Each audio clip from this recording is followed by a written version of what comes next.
सपनों को हकीकत में बदलने के सफर में अगर आप इक्विटी को बनाना चाहते हैं अपना हमसफर, लेकिन शेयर बाजार आपको कोई माया जाल लगता है, तो हमारे एक्सपर्ट बताएंगे कैसे उठाएं पहला कदम। हमारी खास पेशकश शेयर बाजार के नए निवेशकों के लिए। स्वागत है आपका पहला कदम में। शेयर यानी किसी कंपनी के मालिकाना हक में हिस्सेदारी। जब आप किसी कंपनी का शेयर खरीदते हैं तो उस कंपनी के एक हिस्से का मालिक बन जाते हैं, जिसे शेयर होल्डर कहते हैं। पूंजी जुटाने के लिए कंपनियां नए शेयर जारी करती है। अगर आप एक बार किसी कंपनी के शेयर होल्डर बन जाते हैं तो उस कंपनी के डायरेक्टर्स की जिम्मेदारी होती है कि वो कंपनी के नफे नुकसान और प्रदर्शन से जुड़ी जानकारी आपको दे। अगर आपकी कंपनी मुनाफा कमाती है तो बाजार में उसके शेयर का भाव भी बढ़ जाता है। इस तरह आपके निवेश की कीमत भी कंपनी के प्रदर्शन के साथ बढ़ती जाती है।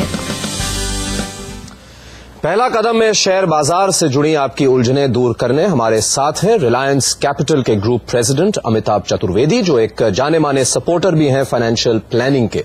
बहुत बहुत धन्यवाद अमिताभ आने के लिए आज पहला कदम के इस पहले एपिसोड में।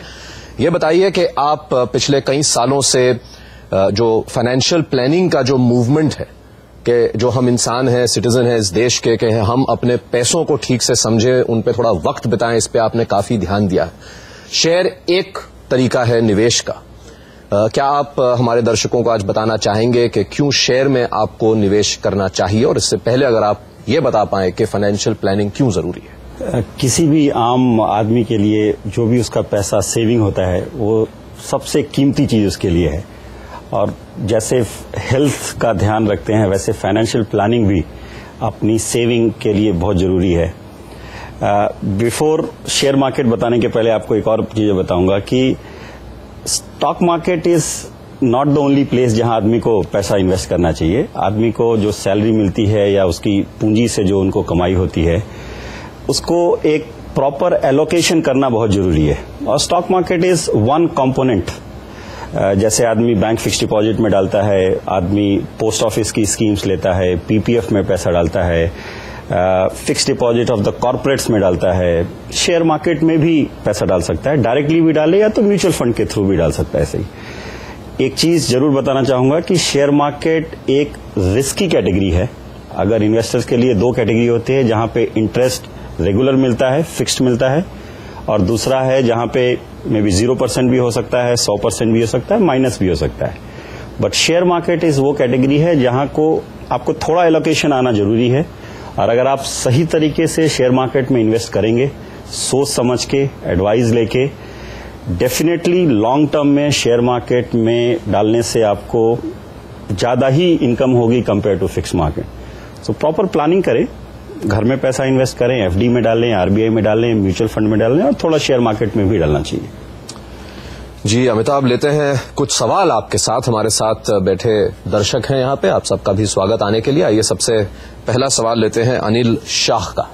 शेयर बाजार में निवेश क्यों करना चाहिए? जैसे मैंने बोला, पहले तो आपको खाली शेयर बाजार में निवेश ही खाली एक माध्यम नहीं होना चाहिए। मे बी 25-30% जो आपकी सेविंग होती है वो शेयर मार्केट में जा सकती है। आपको थोड़ा पैसा स्टॉक मार्केट में डालना चाहिए, थोड़ा एफडी, थोड़ा घर में, कहीं भी। इसलिए जरूरी है कि जो इन्फ्लेशन रेट है, इसलिए जरूरी है कि इकोनॉमी अच्छी कर रही है, इसलिए जरूरी है कि अगर आपकी कंपनी ने जहां भी आपने शेयर खरीदा अगर अच्छा परफॉर्म किया, हो सकता है आपको फिक्स डिपॉजिट से ज्यादा रेट मिल जाए, और अगर आपने सही तरीके से स्टडी करके इन्वेस्ट किया है, सो वो rate could be anything. India is growing, and if you select right script, I think market में इन्वेस्ट करके आपको लॉन्ग टर्म में फायदा ही होगा।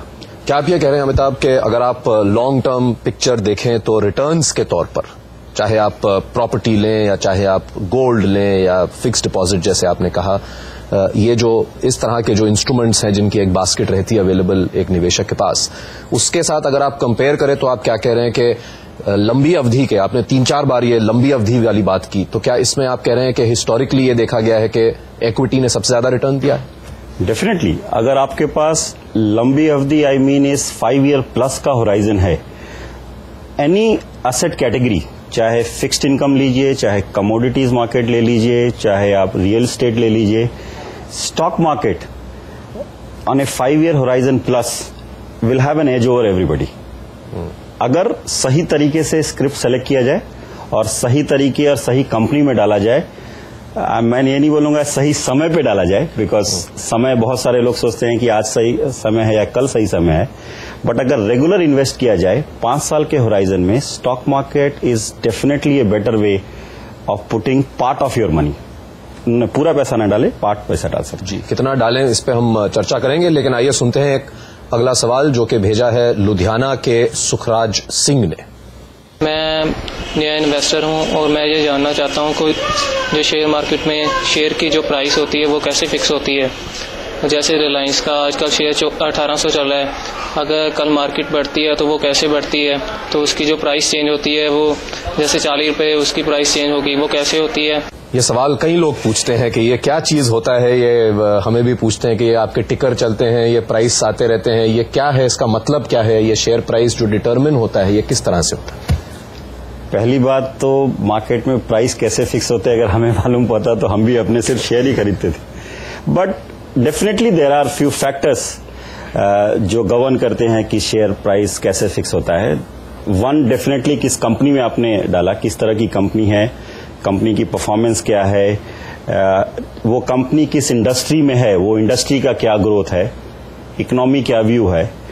But over and above company का performance, over and above company के मैनेजमेंट किस तरह के हैं, there is something called demand supply.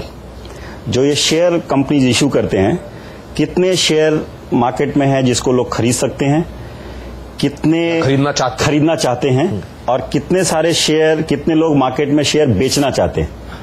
अगर बेचने वालों की संख्या ज्यादा है तो डेफिनेटली मार्केट के प्राइस नहीं बढ़ेंगे। अगर खरीदने वाले की संख्या ज्यादा है, अगर कंपनी अच्छा काम कर रही है, इकोनॉमी अच्छा कर रही है, तो शेयर मार्केट प्राइस बढ़ते हैं। Demand supply, performance of the company are the 2 broad criteria जिससे प्राइस डिटरमाइन होते हैं। अगर उनको सही एग्जांपल दें, आज समझिए 100 रुपए है, किसी को कंपनी बहुत अच्छी लगती है, उनको खरीदना है, 100 रुपए में शेयर नहीं मिलते तो वो 101 रुपए की बिड लगाते हैं, उसमें भी शेयर नहीं मिले 102 रुपए बढ़ाते हैं।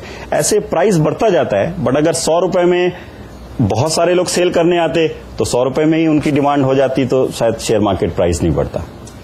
जी अमिताभ, आपके साथ बातचीत जारी रहेगी और पहला कदम चलता रहेगा, लेकिन आप एक छोटा सा ब्रेक लीजिए और जल्द लौटिए।